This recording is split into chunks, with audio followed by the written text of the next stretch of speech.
سهار اذانونه کېدل، شینګل له ځایه پورته شو، بسم الله یې وویل.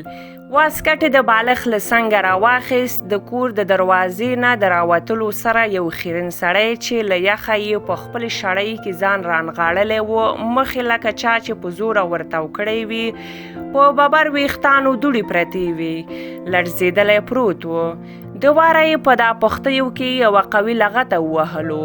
پاسه د خیرن زویه، زما د کور مخه درته ډیران ښکاري. پوډري د لغتې درد نیولی و. حاجي صاحب وږی یم، که لږ څه د خوړلو لپاره راکړې. له دې خبرې سره شینګل نور هم په غوسه و. پوډري په ټیلو ټیلو له خپلې کوڅې څخه وایستو. په اخر کې له په شا پسې یوه زوروره لغته چې دښمن هم داسې څوک نه وهي ووهلو.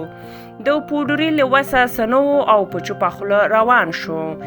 رڼا ورو ورو خپرېدله. پوډري زړه شړۍ له ځانه کلکه تاو کړې وه او د عمومي سړک غاړې ته ولاړ و. وختي و، موټر کم ول چې کوم و هغه هم په تیزۍ سره تېرېدل. ټول بدن یې لړزې نیولی و او حیران حیران یې موټرو ته کتل. د یو څه وخت په تېرېدو یې مخې ته یوه سره ټوډي ودرېده. پوډري ژر په شیشه ورته د سوال لاسونه ونیول.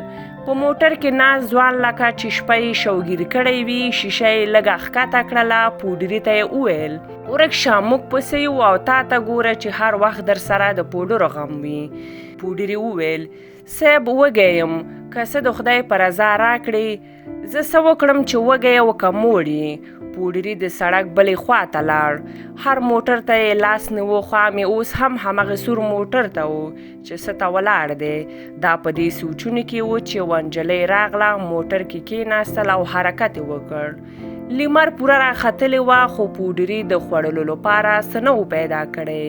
له کوڅې یوه ښځه چې خپل وړوکی ماشوم ورسره و نانوایي ته لاړو. وروره 5 ډوډۍ راکړه. پوډري هم خواره خوله د نانوایي مخې ته ودرېده. وړوکی ماشوم کلک پوډري ته کتل چې د دې مور ته خوار خوار ګوري. ښځې د ډوډۍ پلاستیک راواخیسته. زویه راشه چې ځو. ماشوم په سوچ کې تللی و. مور یې بیا وویل: زویه راځه که نه.